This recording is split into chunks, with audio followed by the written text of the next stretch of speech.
Pro-Life Without Borders. You are at episode 2, and y'all, we've already made improvements. Yeah. We have a better camera, which we didn't buy. So if you donate to us, don't worry, we're not wasting money. We just stole it off of the staff meeting. The staff meeting like set up, so we have to pay back, or we're done, or we'll get in trouble. Yeah, I run the place. I'll get in trouble. I'm wearing darker lipstick. Yeah. Yeah, you can't tell if you're here, if you're listening. And what else did we change anything else?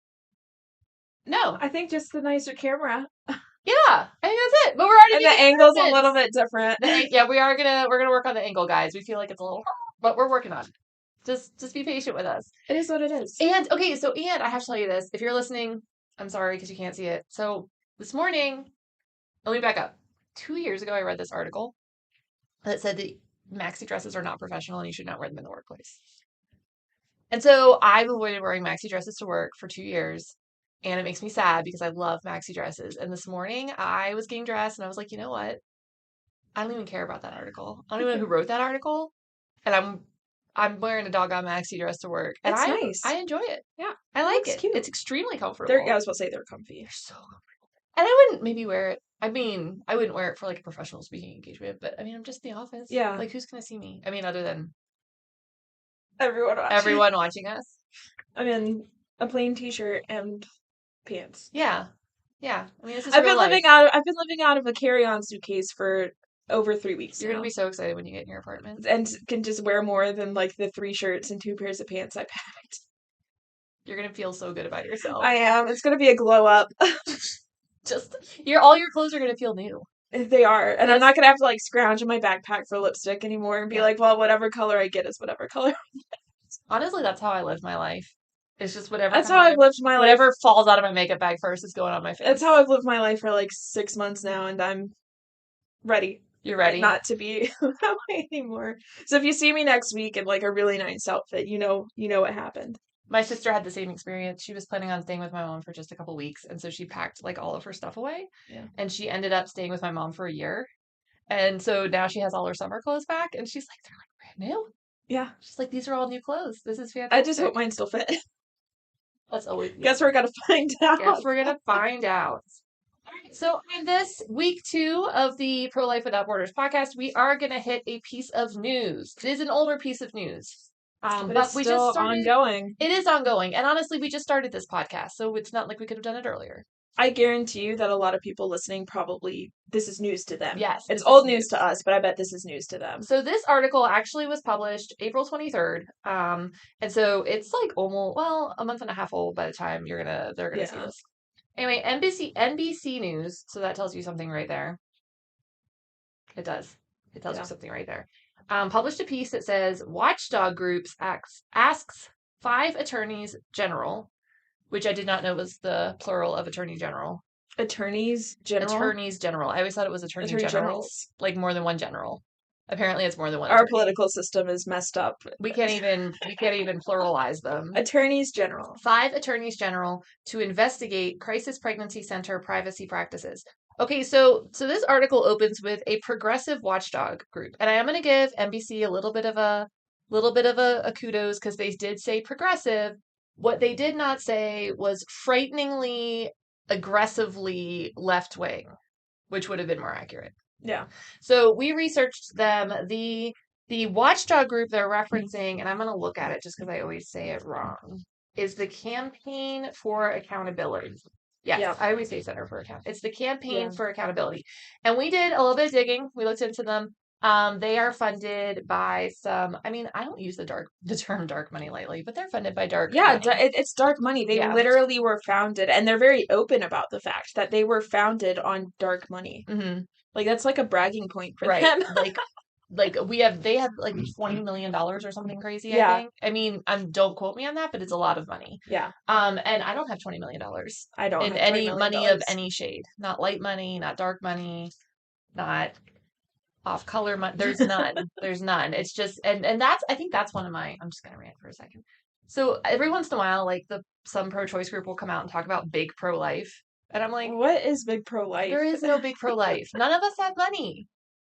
Like, we're all volunteers for the most part. Big pro-life is just people who have like average pay Right. Like, or like probably below I was like, it's probably average. below Probably average. below average pay. Like, it's to the point where It's there's people who are just getting paid anything. It's literally big anything. pro-life now. Big pro-life. I real at best moderately sized pro-life. Like, so one of the things that they talk about, like big pro-life does this or big pro-life does that. And I'm like, no. People that are pro-life are typically just like doing this because they really love the work and they really love the people and they really want to make a difference. Yeah. Nobody's making a ton of money. No. Like zero people are making a ton of money. I'm trying to think of like any pro-life people that I know that are overpaid, let alone paid a normal amount.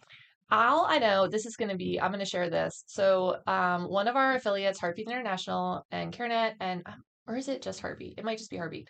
They do this thing called the salary survey, Yeah. which is great. I mean, it's Yeah. really helpful. They survey all the salaries of like the main roles in a pregnancy center: the executive director, the client services director, Yeah. I think a nurse, sonographer, and then development director.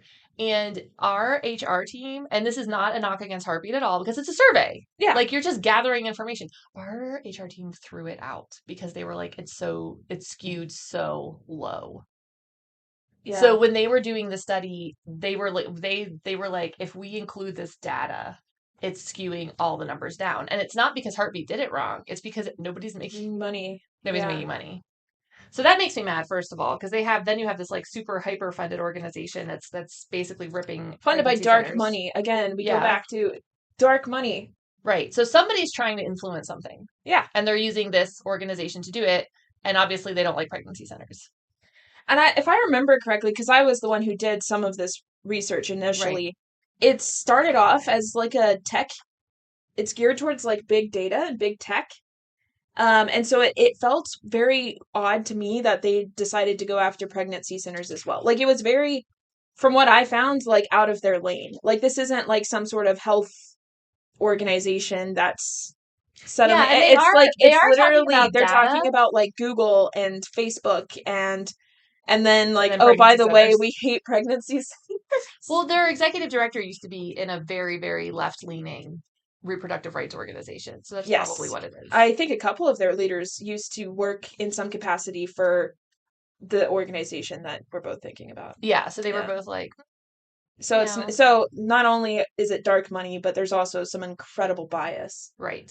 Which I mean, everyone has bias. Yeah, yeah. But like own it. Not a bad thing, Yeah, but just own be it. honest about it. So I had to dig to find like the affiliations. Like it took some digging. Yeah, to get all of them. Yeah. So the first thing that is most interesting about this Campaign for Accountability letter, which is linked in the article, which we can link in the bio. Yeah. And we'll post it in the Facebook group. So if you're not, join our Pro Life Without Borders Facebook group.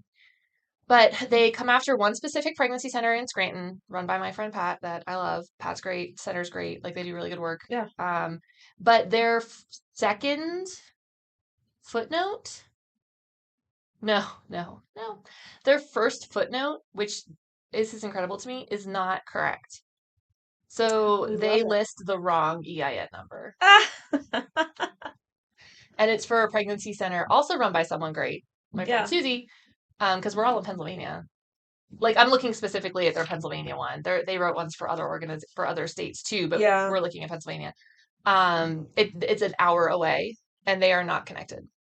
Like other than the fact that they're both pregnancy centers. How did you mess that up? Like you can get an EIN number super easy. Yeah, Google. Yeah, I was like, it's because we're required to list them. Oh yeah, no, they're so public. Yeah, I was like it's yeah.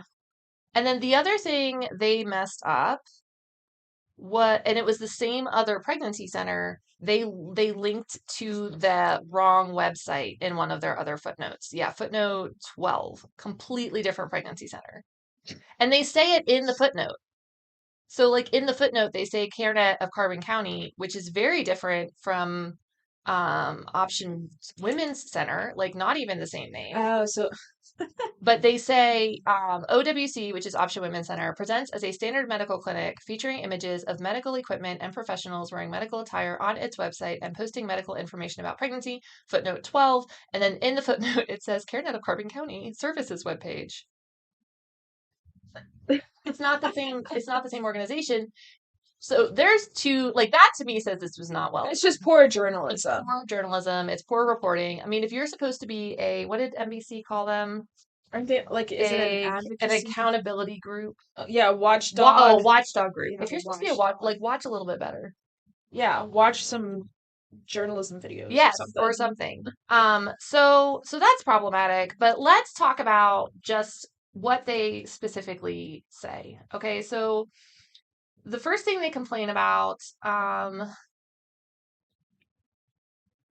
there's a lot of things they complain about. We can't go through all of these because you guys will be here forever, but we can talk about a couple of them. They are complaining about options, which is this pregnancy center that I know that I've been to. Yeah. Presenting as a medical clinic.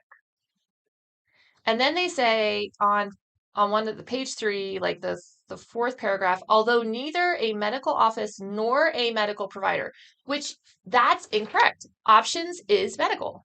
Yeah, I was like, they offer ultrasounds? Yep, they offer ultrasounds, they offer pregnancy tests, they have a medical director. So they're then run they've by got the licensing to do all of Yes, that, and yes. it's not, they're a medical office. They are a medical facility. So it's Yeah. almost like this campaign for accountability is assuming that if you are a pregnancy center, you automatically are not medical. Which is so bogus because Right. it takes a lot of work to get to. I mean, there's so many hoops to jump through and, policies that have to be in place, things that have to be done in order to become a medical facility. Exactly. Especially in Pennsylvania, which is fine. Like, that's how it should be. But, like, when a pregnancy center goes through all of that, they're allowed to be a medical facility. Right. They are. I mean, it's not even allowed. It's like, yeah, if we represented ourselves as not medical, that would be the problem. Like, that would be problematic. If we pretended that we weren't medical when we were. Medical centers provide medical health care, and we operate under the direction of a medical director with credentialed medical staff. Like, that's what we do. That's who we are. So just the assumption that because they're a pregnancy center, they can't be medical is super problematic. So just like cutting that out. The other thing I thought was really interesting is they complain, and I'm backing up a little bit. This is page 2. On its website, OWC Options advertises confidential and no-cost services, including pregnancy testing, limited obstetrical ultrasounds, and options counseling, among other offerings. OWC offers its services without charge, so likely serves vulnerable populations. Yes. Like, they're mad about us not They're charging. mad because it's free. And that we are including immigrants with limited English proficiency and minors who frequently cannot afford or do not have easy access to medical offices and clinics. Right. We do that on purpose to make sure that vulnerable populations, including immigrants with limited English proficiency and minors who can't afford or have easy access to medical clinics, can come to us and get the help they need.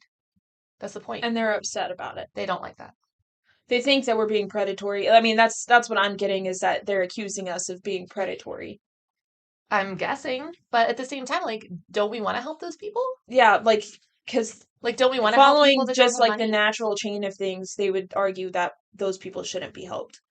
Which sounds, by us at least, which sounds a little racist to me. A little racist and classist and a couple other ists. Yeah. Things that we offer our services free so anyone can access them. Anyone. Yeah. And we have, I don't know about options. I really don't know about options. We have like a bilingual staff member. So if we have someone who doesn't speak English and speaks Spanish, then Alex can like chat with them in their home language, in their heart language. Yeah. And if we had, I think the other one we have, we have volunteers that are ready if we have like a French speaking person. Yeah. So one more thing. I'm going to pick out one more thing and then we'll stop because we could talk about this all day. So options includes a notice of privacy practices, which is essentially the way that a pregnancy medical center communicates, well, even a resource center, even a non-medical center, communicates how they manage their clients' information. Yeah. And they say that is incorrect because pregnancy centers are not covered by HIPAA, which is true. Yeah. But that's not our fault. So we're going above and beyond what we're required to do, and they're upset about it. Yes. Well, and the thing is, even if HIPAA doesn't apply, we still have privacy practices. Right. Like we still they're based off of HIPAA because that's kind of the standard. Yeah. And so it's almost like we can't win. You can't We win. can't win. If we didn't have privacy practices, they would ding us for that. We do have privacy practices, and now they're upset about it. They're upset about it. And so the things that and you can look at the whole thing if you really want to. Yeah. They're basically mad because we offer free services. They're mad because we have privacy practices, and they're mad because we said we're medical when we are. And I'm saying we are not affiliated with Options, but this is an attack on all pregnancy centers. Yeah. This is not just, I mean, yeah. I'm surprised that we didn't get misquoted in a footnote. Honestly, I would have been so proud. I would have been like, Pat, we're like so yeah, like this is all of us, and that's part of why this podcast episode is dedicated to pregnancy help and what that means. And so the first thing you have to realize is there are two. We're going to keep this simple. There are several different versions. When I say pregnancy help or pregnancy center, I'm typically going to mean either a pregnancy medical center or a pregnancy resource center. So a medical center is an organization that provides maternal health care. So maternal health care and operates under the direction of a medical director with credentialed medical staff. So for us, that means we have a medical director who has a doctor. She's a doctor, like I almost said she has her doctorate. She is a doctor. She is a doctor, and she has her own practice. She's out there, being a doctor all day long, doing doctor things, man. And then we have a certified nurse practitioner. And then we have 2 RNs on staff. One of our RNs specializes in ultrasonography, where she's been trained. Yeah. Lots of training to do that. And all of our scans are read by our doctor. Yeah.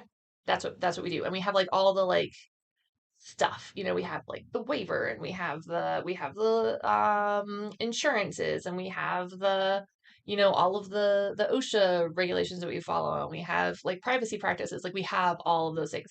And then the other thing is the other type is a pregnancy resource center. So these are pregnancy centers that help with diapers, wipes, baby clothes. They do maybe self-administered pregnancy tests, right? Where they provide the test and then the client does them themselves, but they don't pretend to be medical. Yeah, and they're not offering ultrasounds or STD testing or anything like that. It's a resource. It's a resource, and there's nothing wrong with that. No, they're great. We need them. Yeah, they're fantastic. And we have Promise of Life Network has 2 medical offices and 3 resource offices, and you can't go into our resource office and get an ultrasound. Yeah. Like that's not a thing. Yeah. You have to come to our medical office. Right. Because that's where we do medical services. Yeah, that's where the ultrasounds are. Right. So it's very frustrating to us as pregnancy centers when we're deliberately, and I'm going to say this is deliberate, although the mistaken footnote makes me wonder if they just don't understand. It's got to be deliberate. Where we're being deliberately misunderstood. Yeah, we're being misrepresented. At the very best. At the very best, it's a misrepresentation. And I would say at the worst, they're lying about us on purpose. Yeah. To try to convince the public that pregnancy centers are bad news. But the reality is, we're here, pregnancy centers in general. So Promise of Life Network is one of them, but there's 2,500 in the nation. Yeah. More or less. And some of them are medical, and they provide pregnancy testing and ultrasound scans with nurses, certified nurse practitioners. Some have doctors on staff. Some have RDMSs on staff to do the ultrasounds. And then a lot of them provide STD testing and treatment. I know we do. We do chlamydia and gonorrhea, and we're working on adding HIV and syphilis. We have women's exams. We have women exams. So you can get your pap smear. And it's all free. Yeah. So we're not charging anyone, and we're not billing anyone's insurance.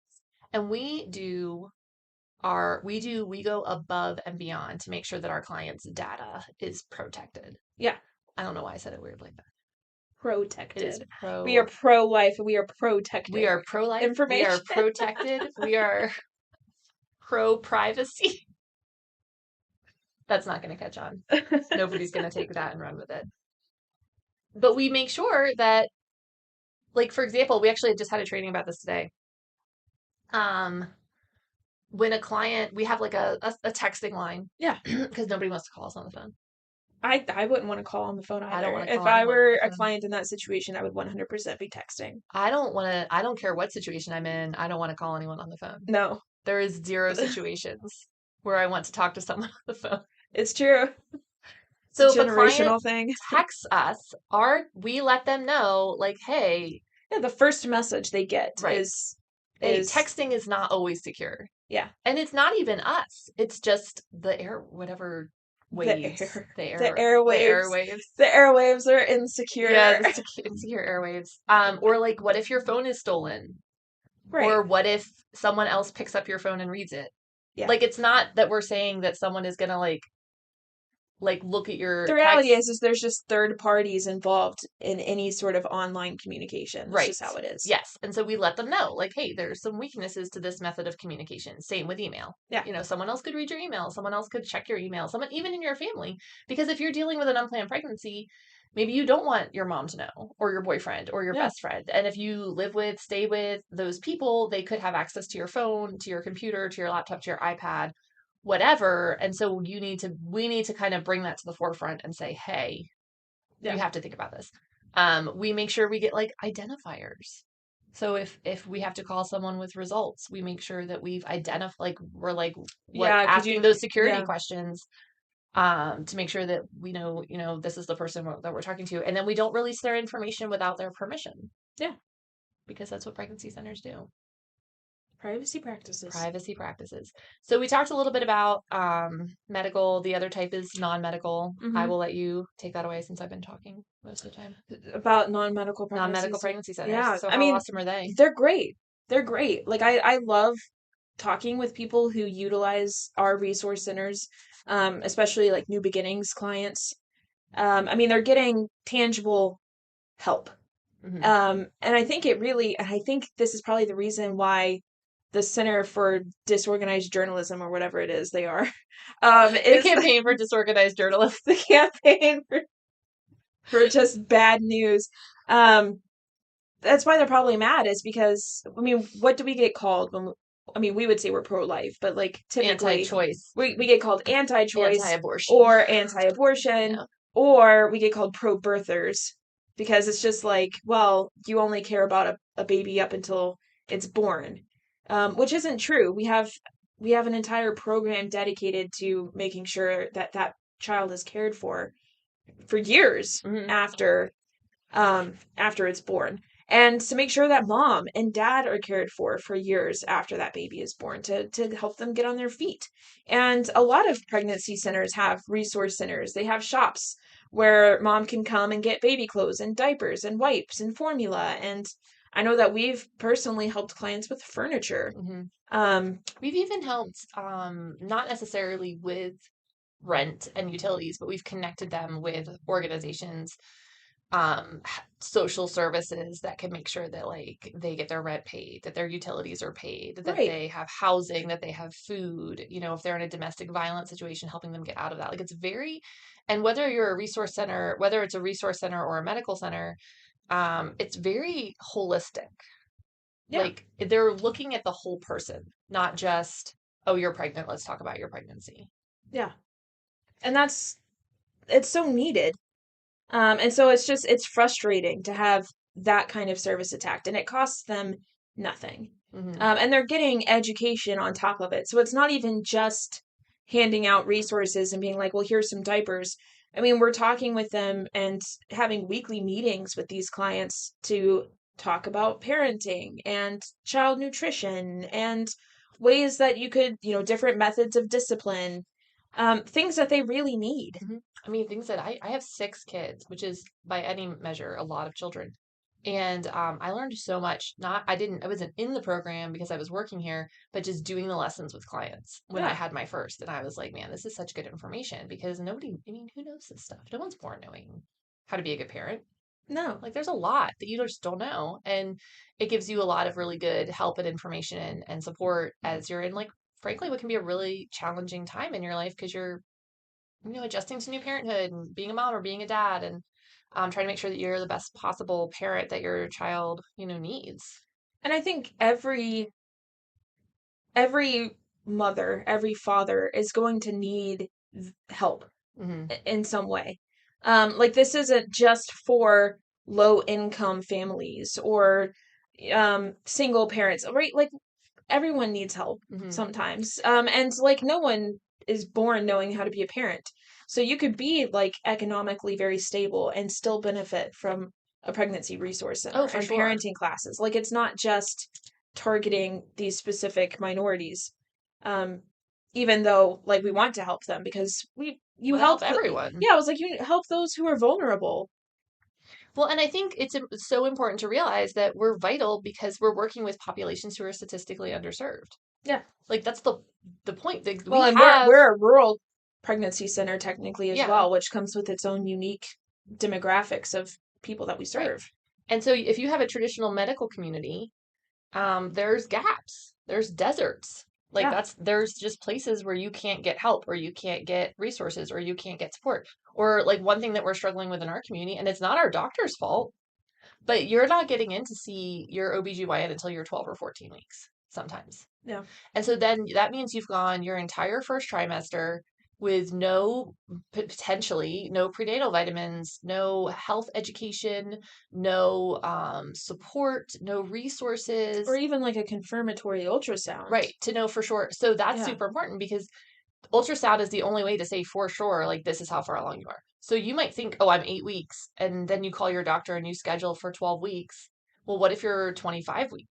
Yeah. And now you've just delayed prenatal care even more. And I'm sure that there are people laughing, like hearing that example, but it's happened. Oh, It gosh. happens regularly. It's Yes. not just like, oh, remember that one time. Yeah, no, Like and we I'll go back. regularly. I'll go back. If I ever share stories, they're always from like 100 years ago because I don't want to mess up anyone. I don't Yeah. want anybody to be like, oh, that was me. Like, Privacy practice, privacy.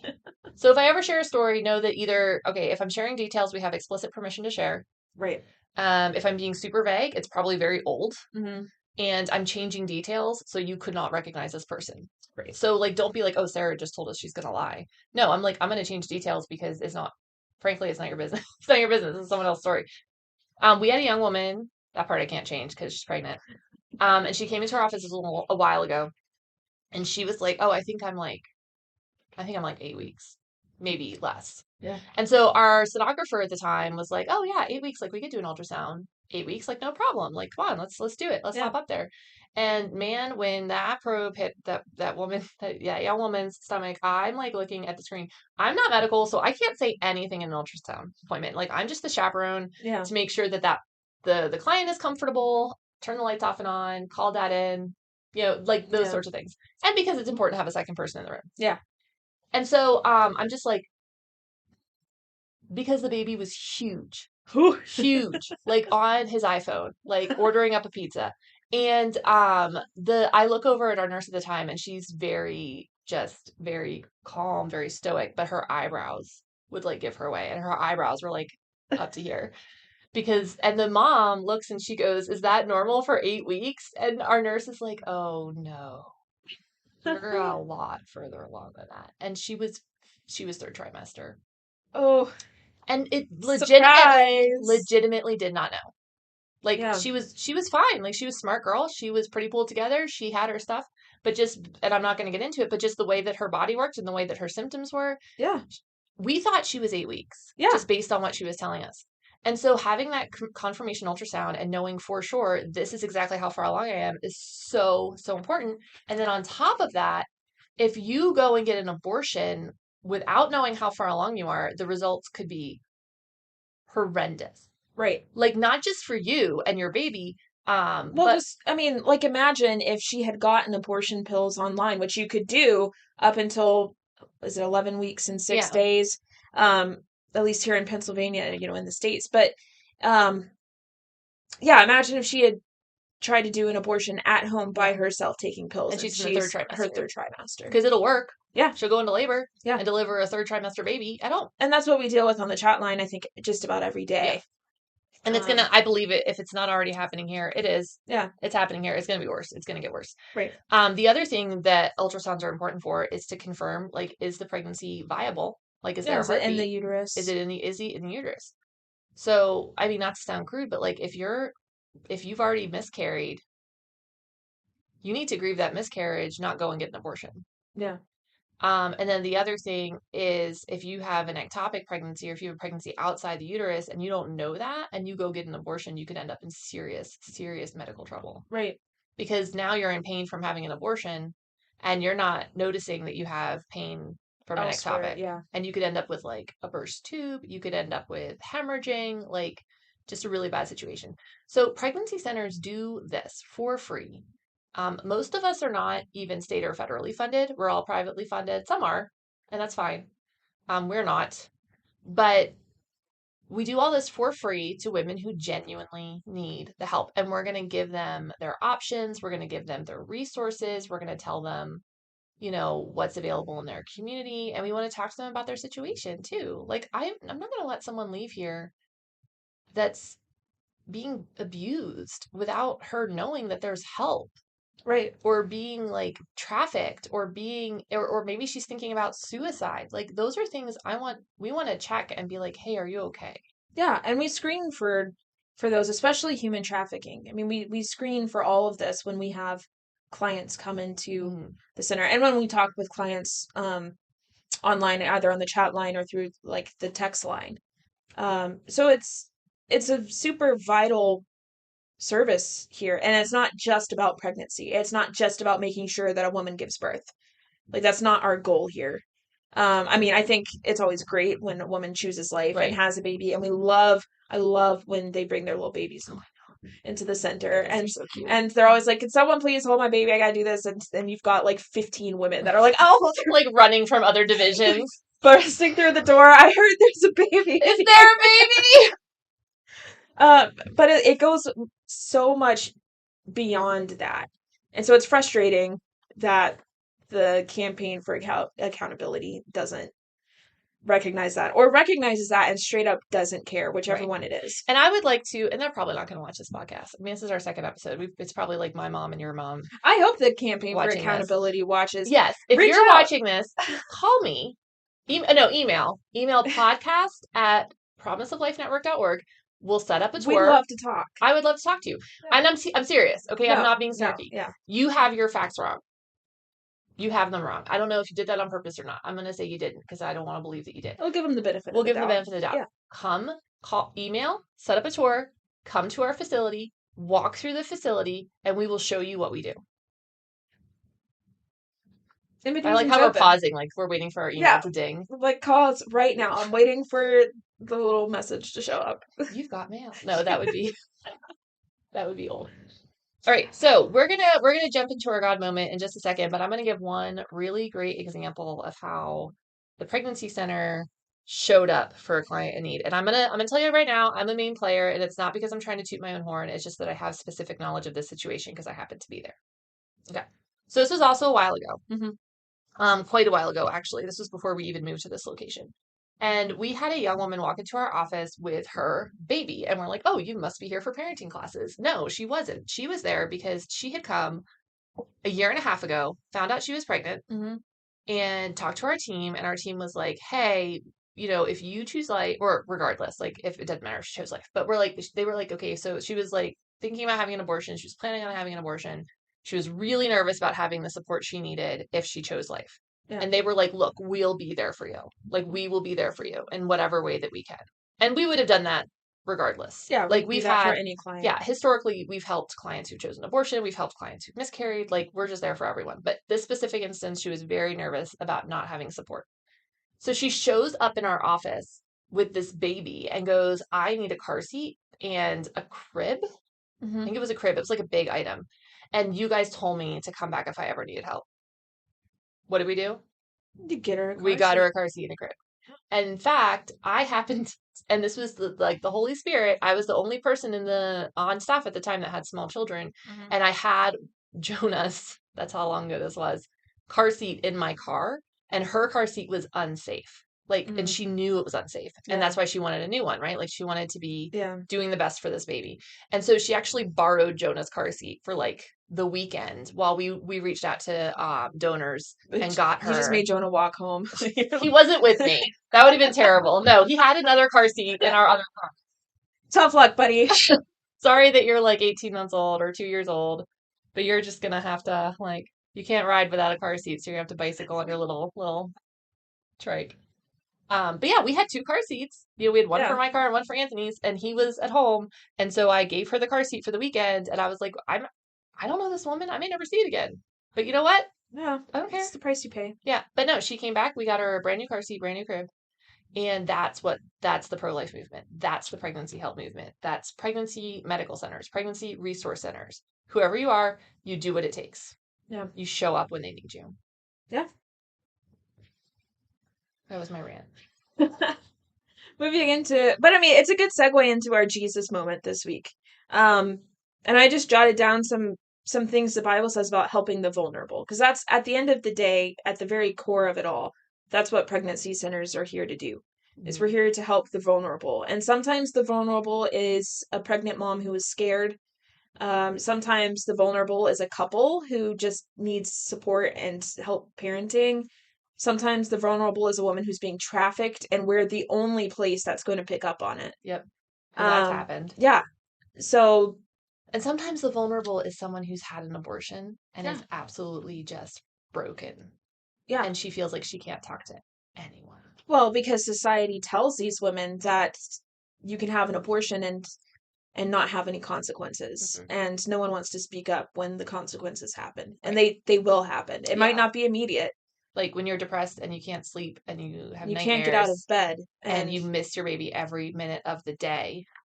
You need someone to talk to. Yeah. And so pregnancy centers aim to be that person that they can talk to be those people. So, I mean, the Bible's full of references about helping the vulnerable. Psalm 82 is a really good one where it talks about defending the weak and the fatherless. But also like Proverbs 31 talks about speaking for those that can't speak for themselves. And then you get into James 1, which talks about looking after orphans and widows. Mm-hmm. And even though technically pregnancies, I mean, like, we don't have a ministry specifically for widows and orphans, but the fatherless. I mean, how many of our clients, their boyfriend is gone? And some of these, I mean, we have clients who choose life for their baby by way of adoption. And I would argue that, orphans or someone being put up for adoption could be similar. I mean, these people in need, right? Yeah, it's the vulnerable. Yeah. And like I said, these are just a couple that I pulled out. I mean, the list just goes on and on. It's people who are vulnerable, people in need, or like we talked about last week, people who are stumbling towards the slaughter. Yep. So it's silly to like pick through and be like, well, the Bible doesn't say anything about. It does. Yes. It does. And as we do these Jesus moments at the end, you'll see the Bible has a lot to say about abortion and pregnancy help and taking care of those who are less fortunate. Yeah. And if that's you, we'll just close with this. If that's you and you're thinking, I had an abortion and I don't know what to do, contact us. We can refer you to help, or you can go to the website on your screen. There's a online post-abortive ministry you can take part in, or contact your local pregnancy center. Or if you are facing an unplanned pregnancy and you don't know where to turn, you can contact us, or like you can contact your local pregnancy center as well, because we want to make sure that everybody has the help that they need. Yeah. All right. Well, thanks you guys so much. Like and subscribe. Visit our Facebook page, the Pro Life Without Borders podcast Facebook page. You can email us at podcast@promiseoflifenetwork.org, or you can listen to us on YouTube, on social media, or wherever you listen to podcasts. And we'll see you next week.